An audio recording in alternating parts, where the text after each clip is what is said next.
Hi. Today was a day full of feelings, and I feel compelled to share them. I would love to start doing it regularly, and I don't know what it's going to look like. I don't know what's going to come of it. I don't know if anyone's going to care, and that's okay, which is huge for me. So, that being said, welcome. Thank you for being a part of my vulnerable diaries, which is what this is going to become. I always write in my journal, I always write in my diary, and it's only for me, and that no longer feels authentic. I want some of my story and my feelings and my thoughts and my being to not just be hoarded to myself anymore. And if anything I share at any point can be of any kind of help or expansiveness or like literally anything, if it gives anything to anybody else, I think that's just kind of the cherry on top. I'd rather just share just to practice being open. So I guess I'll start with today. What is today? Today is Tuesday, April 7. And being in the house all day, every day with my family is driving me insane. And I don't want it to sound like I'm not appreciative for them, but they still drive me nuts. I love my daughter, I love my husband, I love my mom, but I also really love my space, and that's something I never really allowed myself to have. I've only lived alone for a small amount of time. It was like 6 months where I had my own apartment back when I was still in college, and that was probably one of the happiest times of my life. And I hate to always think back to that one and compare, but yeah, being around a lot of people and a lot of energies has never been an easy thing for me. It's not what I need. I'm not a quality time love language. I'm a words of affirmation. So I like being told things, and I don't need to be around people for that. So that has been one of the biggest, challenges I've had so far dealing with this coronavirus and the quarantine that's kind of been imposed on us, especially in New York. So I woke up today pretty inspired. At first, I felt really energized to think about how do I want to start sharing myself? What do I want to create with this time and this abundance of time and abundance of space? Kind of because, we're forced to be at home. And then maybe like 10 minutes into musing, my daughter comes in, and she is a quality time love language, if I ever did see one. She has been a trooper, I must say. She can't see her friends every day, and she really thoroughly misses school. And to be quite honest, virtual school is BS right now. I don't really know how else to say it. As an educator and as, I'm the daughter of a teacher, respect for education and teachers, but I also notice how, varied competence goes when the platform has to shift so much. So the switch to virtual learning has been such a struggle for a lot of teachers, and I respect it and I get it, but at the same time, there's a part of me that's expecting so much more, and I've had to really sit with myself and realize how much of a perfectionist I am, and how judgmental I really am. I used to always say I'm not judgmental, and I'm willing to own that is not entirely true. I judge a lot,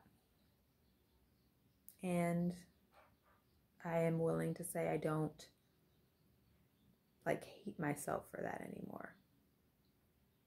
I might have to dive into that one a little deeply another day, though. I'll explore. Anywho, she came in wanting a lot of attention. was trying to tell her, like, listen, mommy is writing in her diary right now. Like, mommy needs to finish this real quick. And I hadn't eaten breakfast yet. She finished her morning meeting, which was like her class, which is like a half an hour where they're singing songs and talking about the weather and the calendar, and then that's about it. I mean, she's 5, but still. We'll go there another day. Anywho, so she comes in like, all right, what do I do now? And I'm like, Lyra, you need to figure it out. I gave her some options. I said you could do some math work, you can do some reading, you can do some puzzles, you could build something. Those are your options. What do you want to do? And she was like, she wants to build something. She wants to build a really tall tower. She wants somebody else to build one also. And then we'll see whose is the biggest. And I'm like, okay, but Alira, you have to do something by yourself because everyone's busy. Mommy's busy. Daddy's doing something on the computer. And Abuela's resting. So you have to do this by yourself. Full-on conniption came after that. Just why? But it's so much more fun. It's so much more fun with somebody else. And I was like, I understand that, but I also need you to practice that other people have other things to do sometimes, and we can't just drop everything for you all the time. If this is the lesson I'm trying to teach my 5-year-old, maybe it's harsh. I don't know. I'm trying to figure that out too. Like, how much of this is just for me because I want my time versus me genuinely teaching her a skill. I'm fluctuating with that one. But I know at some point, 15 minutes have gone by. I still haven't finished writing my diary. I am literally trying to get a 5-year-old to understand the value of alone time. And she is totally not biting at all. Multiple times just threatens to say, well, I'll just sit here and I'll stare at you until you're done. And you can come play with me. And I was like, Alira, that's crazy. That's not going to work. But yet somehow I'm still talking to her. It's amazing how brilliant she is. But yeah. And then what happened after that? Yeah, and then I start to get frustrated. And then I was like, you have to do this by yourself. Like, Lyra, you have to go by yourself. I have to finish this. If I don't finish this, then I won't have my breakfast. I can't play with you. You have to do it by yourself. I'm sorry. She starts to cry. So then I feel like, of course, oh gosh, I'm such a shitty mother. Why are you crying? No, I know it is. I yelled at her. I lied. She was also just rolling on my bed while she's saying all this. I'm just going to sit here and wait for you. But she's like rolling the bed and making all the covers go everywhere, which is moving my book. And so I got frustrated and I yelled at her. I was like, get off my bed. But kind of louder and a little meaner. And then her father hears. So he calls her to the living room. And at this point she's crying. So I'm like, crap. All right. So I go into the living room to be like, Lyra, I told you, because I wanted to explain to her father what happened.